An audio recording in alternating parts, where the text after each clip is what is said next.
most importantly, today more than ever, I'm dealing with people who feel that they have lost their joy.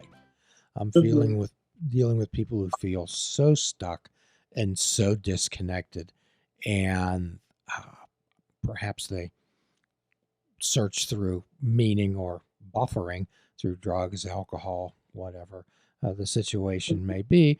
But how do you sit down with someone and help them understand that all they have to do is relax, pay attention, and you can help them connect? Well, I mean, whenever someone's going through something very major, very like what you were, talking about earlier, I oftentimes do help them to connect into the angelic realm. And we do talk about like subtle energies and even if I don't know if we've ever brought it up, but I think you have had some Reiki professionals on your program. So we'll talk about energy work and we'll talk about bringing that in and that calmness in and allowing energy, allowing people to feel energy when they're in times of kind of crisis or things feel overwhelming for them because sometimes I just feel like when they're in a space of um, crisis or things are happening, that mental mind sometimes just reinforces some of the fears and some of the stuff that you're trying to just kind of get to that place of peace. So for me, I work directly in concert with the angelic realm where I will, like we talked a little bit before about trance or channeling, where I'll try to channel energy and I'll actually ask my angels and my guides, please help me to bring forward energy that it's almost like I want to bring forward energy that the person can feel that feels like peace. And so that's how I try to connect in it with that way. Quite often, and what I do is try to help people figure out what's important and what Hmm. isn't. As we've discussed before, when I meet a patient for the first time, generally what I tell them, Santina, is you're a spiritual being. You happen to be Hmm. having a human experience, and it's this enmeshment in the human experience that is probably causing the issues.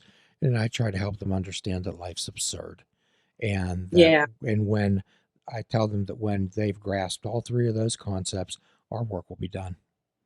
Yeah, actually, I kind of use a similar thing. I say, well, we're in the school of life right now, and this is a lesson that you chose. And a lot of people don't like hearing that. They're like, I would have never chosen this lesson. Why would I pick this?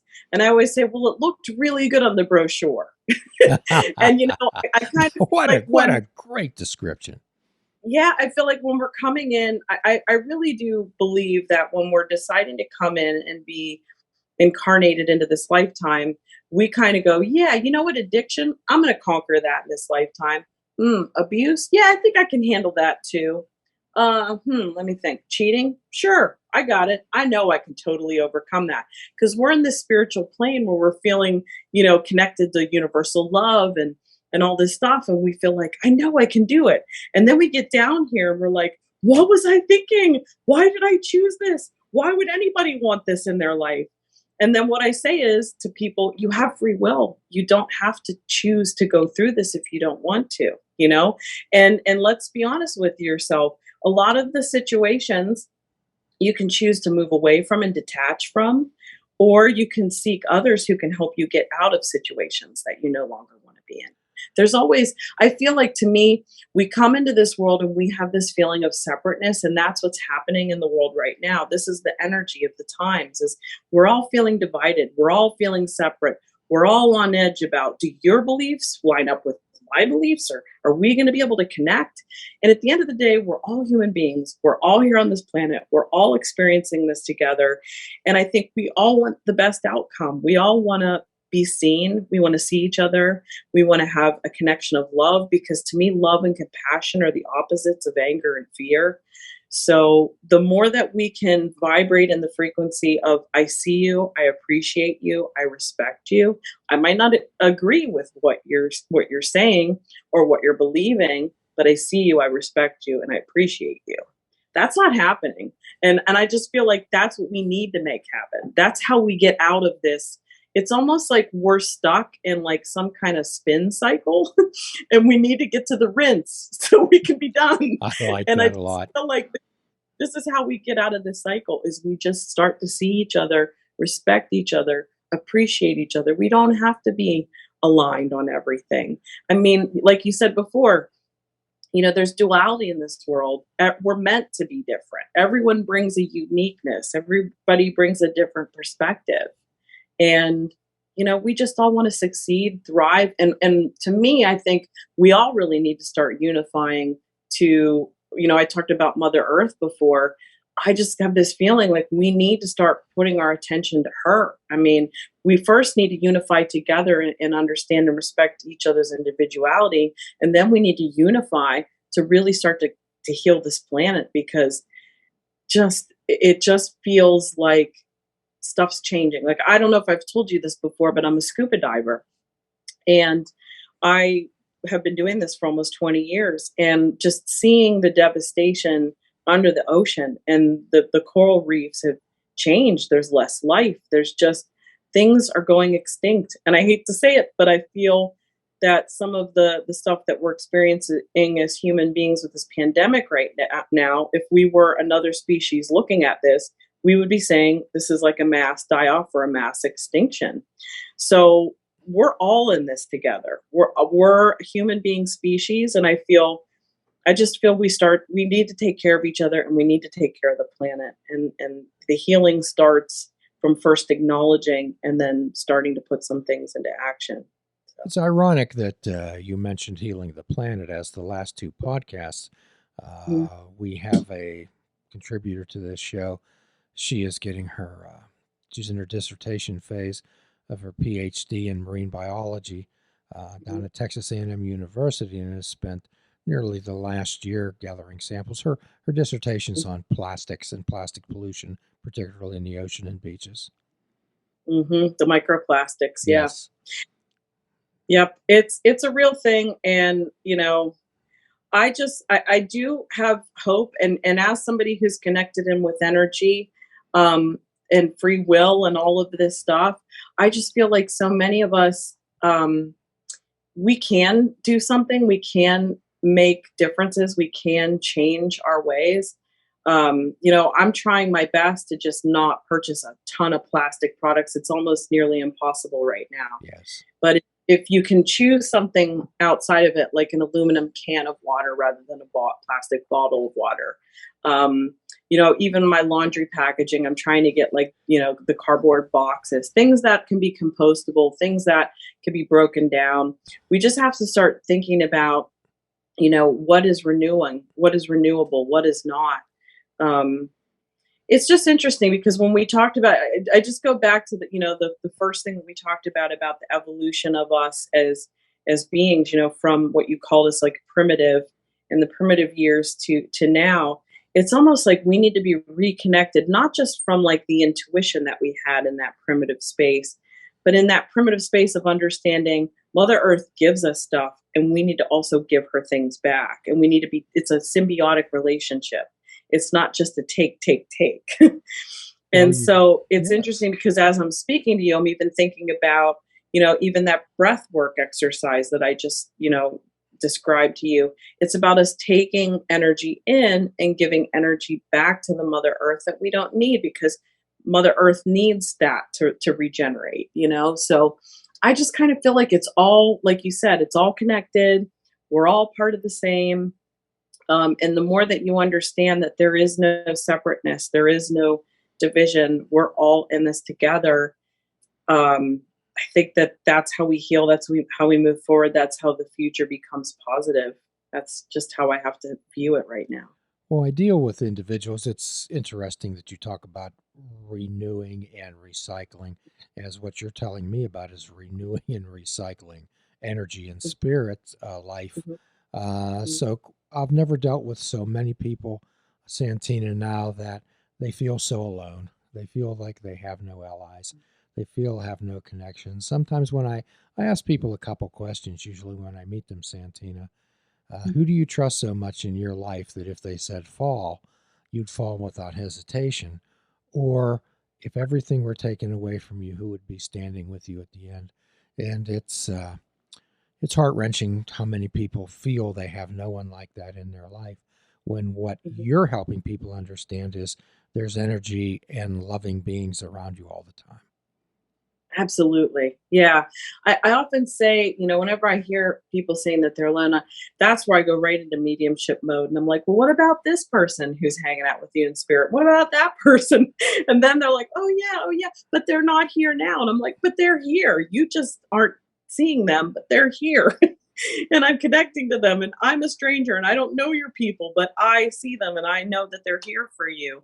And a lot of times, what I'll do is I'll teach people to understand that you know separateness is also that illusion, like we were talking a little bit. It's kind of how all our conversations are always all connected, but that illusion of separateness, like even when we look at social media, we have that illusion of connectedness. So to me, I think a lot of times when we look in this world, the illusion of separateness is very much like the almost the polar opposite of kind of the false connection that we could feel within social media, because to me it's a false feeling of aloneness. We're always with people, and to be honest with you, I mean, not to get all, we're in Mr. Rogers' neighborhood here. Yes, we I are. just feel like you just have to reach out. You just have to say hello to somebody. It starts with just taking a step and getting outside of your fear, back to the fear thing, and just pushing past fear and anxiety to reach out to another human being to just say hello. And how are you today? And even talking about the weather or whatever it is, and just finding an understanding and resonating on some kind of, finding a common ground where you can feel like you're connected to another person. And Well, I understand, mhm. what they're talking about is like relationships and closeness and intimacy and that type of thing, but it has to start from somewhere. And to me, every intimate relationship always starts with a hello. Always starts with a hello. Well, Mr. Rogers was asked once when Mhm. times were tough and things looked very, very dark, what do you do? And Mr. Rogers says, look for the helpers. There are always helpers. And what you're Oh yeah. saying is there's always helpers around you. It's just to be aware and connect and open your eyes. Yeah. You know what I think we ought to start doing is looking at strangers and going, I wonder what interesting information and stories they have, and what things that they could unlock in me. You know? Like if we were to do that and you think about it, think about, some of your nearest and dearest friends or your family members, and some of the things that they've unlocked in you, like compassion or things that you didn't realize you were capable of doing for another person. To me, I think that's powerful. So if instead we stopped looking at ourselves as independent and separate from others, and we started saying, wonder what I could learn about myself by connecting with you. It kind of makes, it makes that whole like illusion of separateness and aloneness kind of dissolve right then and there. If you start, it's about shifting your perspective, and shifting kind of the vibration of where you are when you're in that space of feeling alone. Well, that's one of the profound Zen thoughts is that we have to dispel the illusion of separateness. Mhm. Absolutely.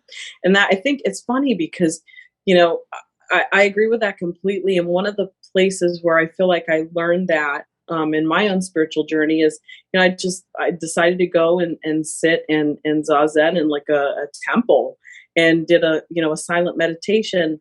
And you do start out by you're very aware of your own experience when you're sitting in complete silence like that, and then suddenly you kind of dissolve and you start to feel other people's energy and you hear their breath, and then you become part of like a collective. And if you've ever been in a group meditation like that, you do feel part of a whole. You do feel that at some point. So I don't know. Santina, this takes us into a whole new realm that I'd like to continue to discuss with you. And if you'd be kind enough, perhaps you could join us in the new year Yeah, and I don't want to wait until December because I believe that the message that you have, particularly dispelling this illusion of separateness, can certainly help many, many people. If you'd be kind enough, could you join us again? absolutely. I enjoy it. The hour always goes by so quick. I can't believe it. Well, Time flies when we're having fun.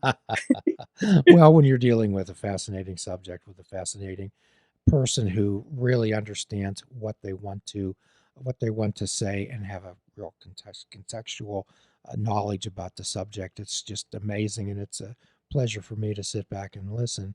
So, at the end of every podcast, perhaps you remember, Santina, that we offer a free prescription: fruits, nuts, and vegetables, and unplug your television and take up fishing. And for a truly mindful experience, we suggest that you fish without bait.